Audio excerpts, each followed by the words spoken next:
This is the Seiko Presage Cocktail Time, and it might just be one of the best dress watches money can buy in the world. Seiko is a brand known for making brilliant watches at a price range that an average person can afford, with its roots tracing back to 1881 when a certain 21-year-old Japanese man decided to open up shop selling and repairing watches and clocks in Ginza, Tokyo. This led to the creation of Seikosha in 1892, Hattori's first clock and watchmaking factory.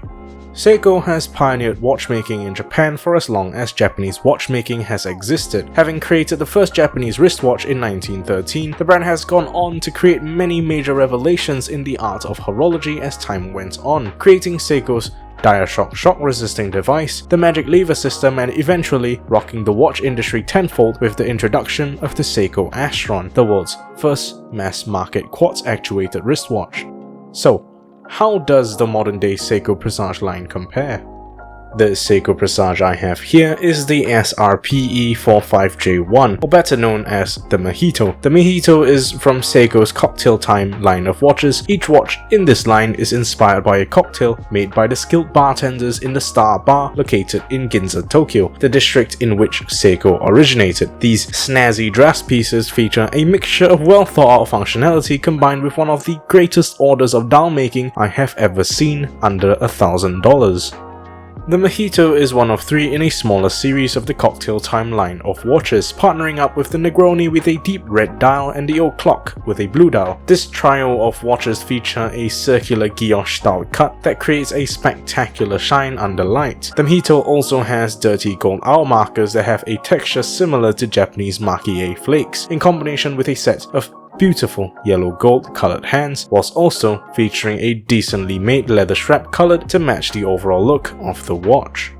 The Mojito has a thin and solid feeling case constructed in 316L stainless steel and comes in at a diameter of around 38.5mm, not inclusive of the crown. The 12.1mm thick case and 45.3mm lug-to-lug means that the Mojito wears smaller on the wrist and would better fit wearers with a wrist size of 7 inches or under. Along with this, features a beautifully domed Seiko Hardlex crystal that sits in the 12.1mm thickness of the watch, making the watch look even thinner than it already is, increasing the overall elegance of the watch while on wrist.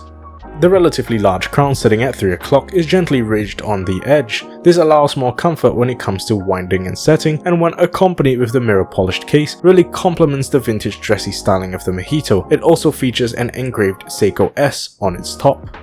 This Presage features Seiko's most basic modern caliber, the 4R35, which is a proprietary version of the widely known and extremely common caliber NH35. This provides the watch with the basic hours, minutes and seconds with an added date complication to top it all off. This 4R35 can be seen ticking away through the display caseback, which features a flat piece of clear Seiko Hardlex crystal. The solid ring of stainless steel screws down into the case with a 6-prong tool, giving the Mojito a great water resistance of 50 meters, allowing users to get the watch wet in the rain or while washing hands. Etched on the sides of this ring is a huge Seiko logo, the water resistance rating, stainless steel, the reference number and made in Japan, with the serial number being etched into the top portion of this ring.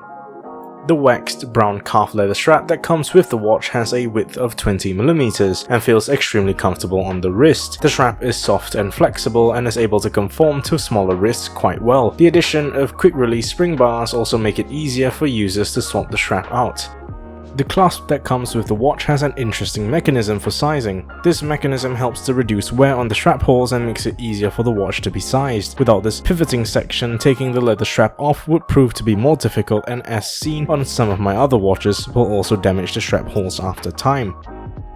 The clasp is also mirror polished and feels extremely well built. The moving parts don't really wiggle in place like the clasps found on other similarly priced watches, and it also has the Seiko logo etched to the outer surface.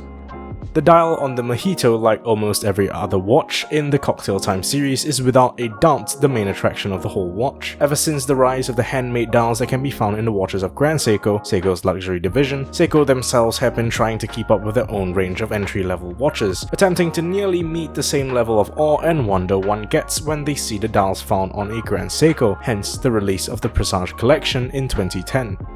The dials found in the Presage collection are unfortunately but understandably mostly machine cut, excluding a few exceptions. Despite that being a fact, these machine cut dials are still vastly superior to the other dials under $500. From sunburst to guilloche and grainy to glossy, Seiko's Presage dial collection cannot be beat by any other company at this price. A great example would be this circular guilloche styled cut that you've been looking at for the past few minutes or so. The Mojito is cut in a way that maximizes the brightness and darkness of the green color given off by the dial. This effect leads to an interesting light display on your wrist, especially under good lighting, creating lines like magnetic fields originating from the center of the dial. Upon closer inspection of the dial, we see it cut in a symmetrically uneven way as you go from the center to the edges. These deep cuts form what looks like miniature hills and valleys reflecting green rays of light right into your eyes. In combination with the beautifully machined dial, the watch features Arabic hour markers textured like a work of marquee art, split up by pylons of gold-colored metal, cut and shaped so well it's almost as if Grand Seiko had done it. The signature raised Seiko logo and Presage logo are also colored in this dirty gold color, and so are the hands. This set of Dauphine hands are finished so that one side of each hand gives off a different effect on light than the other, with one surface being polished and the other being sandblasted, an effect commonly found on some higher-end watches from luxury brands like Vacheron Constantin. All these combined really justifies the amount of love that these watches get, and it has certainly justified it for me too. Full disclosure, for a long ass time I wasn't super into Seiko's watches. Right, I had a Seiko 5, loved it, but never really got into more. The main reason for this aversion is a misconception that Seiko makes decent watches, but with movements that just aren't worth the $200 to $400 that modern Seikos usually go for. I mean, an accuracy range of 30 seconds a day for a movement in a $500 watch. I may as well buy a used Tissot.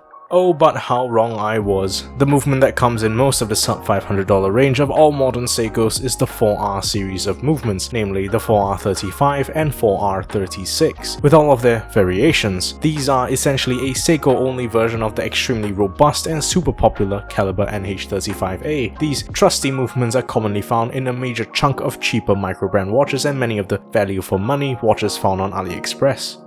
The 4R35B that ticks away at the back of my cocktail time has a power reserve of around 40 hours. It features Seiko bidirectional magic lever automatic winding system and Seiko's Diashock shock resistance device. This caliber is considered to be an upgrade to the now discontinued 7S26 found on watches like the original Seiko 5 and SKX 007.